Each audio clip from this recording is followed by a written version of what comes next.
sekalian, apakah suara saya sudah terdengar dengan jelas?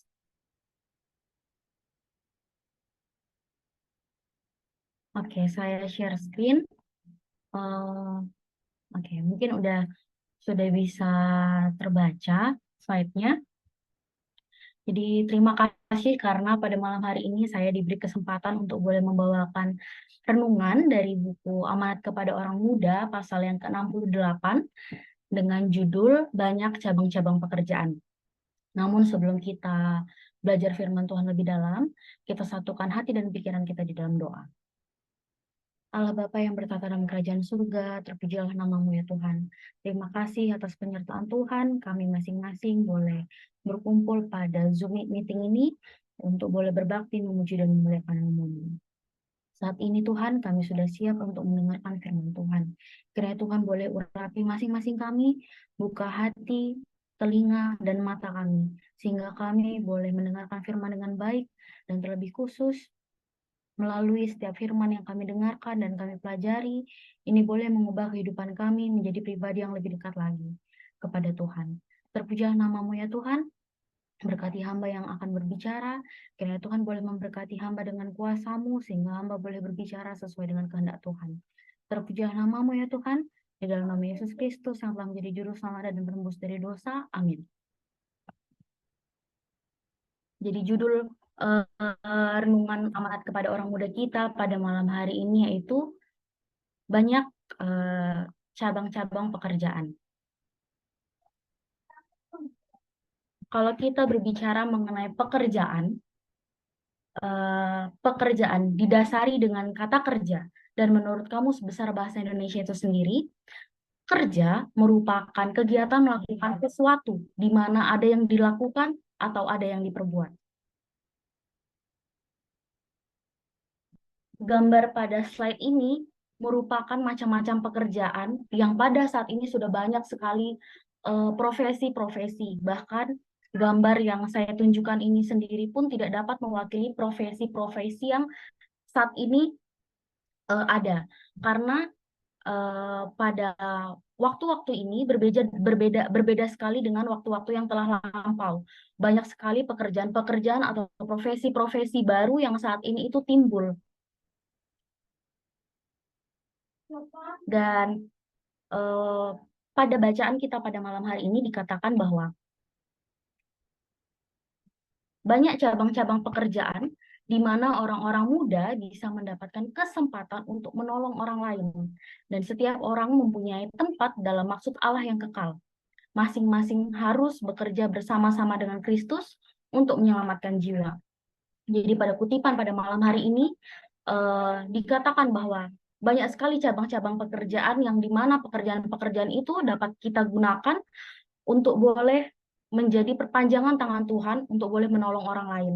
Dan sesuatu yang menurut saya sangat istimewa atau sangat spesial, suatu tugas yang Tuhan berikan kepada kita yaitu dalam pekerjaan kita, Tuhan mengamarkan untuk biarlah dalam setiap pekerjaan kita itu kita boleh memberitakan Injil kebenaran dan menyelamatkan jiwa-jiwa dan membawanya untuk datang kepada Yesus. Pada malam hari ini kita di bab 68 ini kita belajar berbicara dan belajar mengenai pekerjaan-pekerjaan apa saja yang Tuhan amarkan kepada kita. Yang pertama yaitu pekerjaan sekolah sahabat. Mungkin pekerjaan sekolah sahabat ini bagi kita mungkin seperti bukan sebuah pekerjaan. Karena untuk memimpin diskusi sekolah sahabat itu adalah tugas yang diberikan kepada masing-masing kita setiap hari sahabatnya secara bergantian. Namun ternyata dari bacaan kita pada malam hari ini mengajarkan bahwa menurut Tuhan, pengajar-pengajar atau pemimpin-pemimpin dan guru-guru sekolah sahabat itu juga merupakan suatu pekerjaan, di mana ini merupakan pekerjaan dalam pekabaran Injil. Tuhan mau mempunyai guru-guru dalam pekerjaan sekolah sahabat yang bisa bekerja dengan sungguh-sungguh hati dalam pekerjaannya. Dan dalam pekerjaan ini, dalam pekerjaan sekolah sahabat ini, Tuhan memanggil laki-laki dan perempuan tanpa terkecuali untuk boleh menyerahkan diri kita sepenuhnya kepada Tuhan, sehingga kita boleh belajar dengan sungguh-sungguh, mempelajari sekolah sahabat setiap harinya, dan itu merupakan menjadi suatu perbekalan bagi kita untuk boleh menjadi pekabar-pekabar Injil dimanapun kita berada. Selain daripada pekerjaan sekolah sahabat ini sendiri, Tuhan memberikan pekerjaan yang sama mulianya untuk kita, yaitu mengajar Injil, di mana dalam mengajar Injil ini sendiri memberikan pelajaran kitab suci. Dan menurut kutipan kita pada malam hari ini, memberikan pelajaran kitab suci atau mengajarkan Injil merupakan suatu pekerjaan yang datangnya langsung dari surga. Dan Yesus, karena apa? Karena Yesus meminta kepada manusia untuk tidak hanya sekedar membaca firman-Nya, tetapi juga untuk menyelidiki. Itulah sebabnya sebagai pekabar Injil, pekerjaan ini merupakan pekerjaan yang sungguh luar biasa. Karena sebelum kita boleh mengajarkan Injil kepada orang lain, tentu saja kita juga harus menguasainya terlebih dahulu. Dan pekerjaan ini merupakan suatu pekerjaan yang besar, yang tidak bisa kita anggap sepele, dan yang penting. Selain daripada mengajar Injil, pekerjaan selanjutnya yang akan kita bahas pada bacaan kita malam hari ini yaitu menjual buku. Dalam kutipan amanat kepada orang muda dituliskan bahwa Tuhan Allah memanggil orang-orang muda supaya bekerja sebagai penjual buku dan pembawa kabar Injil, bekerja dari satu rumah ke rumah yang lain dalam negeri-negeri yang belum pernah mendengar tentang kebenaran. Orang-orang yang mau pergi bekerja di bawah pimpinan Tuhan, Tuhan akan janjikan untuk diberkati dengan ajaib. Dalam pekerjaan ini, umat-umat Allah mendapat kesempatan untuk boleh berkata-kata mengenai kehidupan, yang dimana pekabaran Injil tersebut akan menjadi satu bibit kepada orang lain yang mendengarkan, dan bibit itu akan bertumbuh dan suatu saat akan menghasilkan buah. Sedikit kesaksian mengenai menjual buku. Beberapa tahun yang lalu, saat sebelum ada corona, sekitar tahun 2019 pertengahan, ketika saya pulang ke rumah untuk liburan semester saat itu, saya punya jatah libur 3 bulan. Dan saya menggunakan jatah libur tersebut untuk belajar menjual buku di sana. Awalnya saya menganggap bahwa menjual buku ini sesuatu pekerjaan yang sepertinya tidak terlalu sulit, karena saat itu saya menganggap saya dari kecil sudah berkecimpung di dunia yang tidak jauh dari bisnis karena membantu orang tua. Jadi saya menganggap menjual buku ini sama saja seperti hal-hal yang pernah saya lakukan sebelumnya. Tapi ternyata ketika 1 hari, 2 hari, 1 minggu, 1 bulan saya melakukan pekerjaan ini, saya merasa bahwa ternyata pekerjaan ini adalah pekerjaan yang sangat sulit saat itu. Karena sangat berbeda sekali dengan kita menjual barang-barang atau mungkin buku-buku yang lain. Ketika kita menjual buku pekabaran Kristus ini, tentu saja kita juga harus memahami dari setiap buku-bukunya. Dan saat liburan dan di beberapa bulan itu saya mencoba untuk menjual buku, saya diajar oleh orang tua supaya tidak hanya mengetuk pintu anggota jemaat, tetapi saya juga diharuskan untuk keluar dari zona nyaman. Saya diharuskan 1 hari setidaknya mengunjungi 2 atau 3 rumah di luar jemaat sendiri dalam berbagai keyakinan tentunya. Dan di situ adalah titik yang tersulit menurut saya, karena ketika kita datang dengan buku-buku yang kita bawa, tidak hanya saja tentang buku kesehatan, tetapi juga firman-firman Tuhan, kita datang kepada orang yang berbeda dengan kita keyakinannya. Dan di situ kita harus belajar bagaimana untuk menyampaikan pekabaran Injil dengan baik, tanpa menyinggung dan tanpa menggurui juga, supaya mereka boleh menerima apa yang kita sampaikan. Dan itu merupakan sesuatu hal yang sangat sulit dan tidak saya teruskan sampai 3 bulan karena tidak sanggup. Jadi ketika saya membaca renungan kita pada malam hari ini, ternyata memang benar-benar pekerjaan ini merupakan pekerjaan yang Tuhan khususkan, sehingga kita melakukan pekerjaan ini, kita juga harus benar-benar meminta kuasa Tuhan untuk menjalaninya. Selain menjual buku ini juga pekerjaan yang Tuhan amarkan kepada kita, yaitu mengajar. Dalam mengajar ini, dalam kutipan pada malam hari ini dikatakan bahwa guru-guru sangat dibutuhkan untuk boleh mengajar dan membentuk watak seseorang. Dan dikatakan juga bahwa sekolah-sekolah gereja memerlukan guru-guru yang mempunyai tabiat dan kelakuan yang tinggi derajatnya, yang dapat dipercaya, yang berakal dan sabar, yang selalu berjalan dengan Tuhan Allah, dan yang menjauhkan diri dari segala macam perkara yang jahat.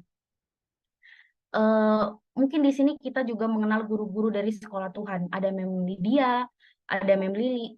Dan saya yakin bahwa sampai sekarang pun Mem Lydia dan Mem Lili tidak pernah berhenti belajar juga untuk boleh menjadi guru-guru yang Tuhan minta. Dan tidak hanya berhenti kepada guru-guru sekolah Tuhan, dalam setiap rumah tangga, orang tua pasti menjadi guru. Karena rumah tangga, karena keluarga merupakan sekolah pertama dari anak. Jadi pada kutipan malam hari ini kita belajar bahwa masing-masing kita harus boleh belajar untuk menjadikan tabiat kita tabiat yang sesuai dengan apa yang Tuhan inginkan, sehingga ketika kita mengajar atau menjadi pengajar, kita sudah pantas untuk boleh membentuk dan mendidik tabiat orang lain. Selain daripada mengajar, pekerjaan yang selanjutnya yang Tuhan sediakan bagi kita juga yaitu pekerjaan-pekerjaan pada berbagai bidang. Pada berbagai perusahaan, dalam berbagai industri, dikatakan bahwa Tuhan ingin mempunyai orang-orang yang bijaksana dalam setiap pekerjaannya, yaitu orang-orang yang ahli dan yang ahli dalam berbagai cabang pekerjaan. Salah satu contoh dalam tokoh Alkitab yaitu Daniel. Kita tahu bahwa Daniel merupakan orang muda yang sangat berintegritas, sehingga dalam setiap pekerjaannya dia, dalam segala kedudukan dan posisi yang dipercayakan, ditemukan bahwa Daniel ini sendiri tidak memiliki celah atau tidak pernah memiliki kesalahan dalam pekerjaannya. Dan kehidupan Daniel ini dalam pekerjaannya memberikan kita pelajaran dan menunjukkan kepada kita bahwa apa yang dicapai oleh Daniel dalam pekerjaannya itu oleh karena dia selalu menyerahkan pikirannya, tubuhnya, bahkan kehidupannya pada pekerjaan Tuhan, sehingga keberhasilan ada pada tangannya. Dan saya pikir ini juga merupakan sesuatu yang perlu kita pegang dalam kehidupan kita, yang kita pelajari dari tokoh ini, bahwa ketika kita menyerahkan pikiran dan menyerahkan kehidupan kita sepenuhnya pada Tuhan, maka kita pun boleh hidup juga dengan seturut dengan apa yang Tuhan inginkan bagi kita. Selain daripada ini, pekerjaan-pekerjaan yang selanjutnya yaitu pekerjaan-pekerjaan yang berhubungan dengan obat-obatan. Mungkin singkatnya pada zaman ini kita boleh mengenal dengan dokter, perawat, bidan, dan lain sebagainya. Dikatakan pada pelajaran kita pada malam hari ini bahwa dokter dan juru rawat merupakan ladang pekerjaan pekabaran Injil. Obat-obatan dan perawatan yang benar yang diberikan disertai dengan doa akan membantu orang-orang yang sakit dan tidak berdaya untuk mengenal kuasa Kristus. Jadi dokter dan juru rawat beserta tim-tim medis lainnya itu merupakan pekerjaan-pekerjaan di mana profesi-profesi ini boleh membantu orang-orang untuk mengenal kebenaran. Saat orang-orang sakit, saat letih dan lesu, mereka boleh membawa kesembuhan menjadi perpanjangan tangan Tuhan untuk membawa kesembuhan bagi orang lain. Selain daripada dokter dan juru rawat, pekerjaan selanjutnya yaitu kependetaan. Pada kutipan amanat kepada orang muda bacaan kita pada malam hari ini dikatakan juga bahwa pekerjaan yang termulia di atas segala pekerjaan ialah pekerjaan mengajar Injil dalam segala jenis cabangnya. Tuhan memanggil lebih banyak pekabar-pekabar Injil yang lebar hati dan yang berpemandangan luas dan yang mempunyai kecintaan yang dalam kepada Kristus dan kebenaran untuk bekerja dalam ladang-ladangnya. Jadi pekerjaan ini merupakan pekerjaan yang Tuhan khususkan, sehingga pada bacaan kita pada malam hari ini juga dikatakan bahwa jangan sampai orang-orang muda berpikiran bahwa profesi ini merupakan profesi yang hanya boleh dilakoni untuk orang-orang tertentu atau orang-orang yang bagi beberapa pemandangan orang itu baik saja. Namun ternyata dalam pelajaran kita pada malam hari ini ditekankan bahwa pekerjaan ini merupakan pekerjaan yang mulia. Oleh karenanya, setiap orang, terutama orang-orang muda, harus diajarkan untuk bagaimana boleh hidup benar, khususnya dalam pekerjaan ini. Karena dikatakan juga dan ditekankan bahwa bukan hanya sekedar profesi kependetaan saja yang bertugas untuk menyampaikan pekabaran Injil ke seluruh dunia. Ditekankan juga bahwa umat-umat Tuhan dalam berbagai bidang apapun juga memiliki tugas yang sama. Karena seperti yang di kutipan di awal tadi sudah kita baca, bahwa setiap pekerjaan itu Tuhan mau untuk kita gunakan menolong orang lain dan membawa jiwa-jiwa kepada Tuhan. Selanjutnya yaitu pekerjaan mengabarkan Injil di tanah asing. Di kutipan Ellen G. White dikatakan bahwa orang-orang muda sangat diperlukan untuk bekerja dalam ladang-ladang asing.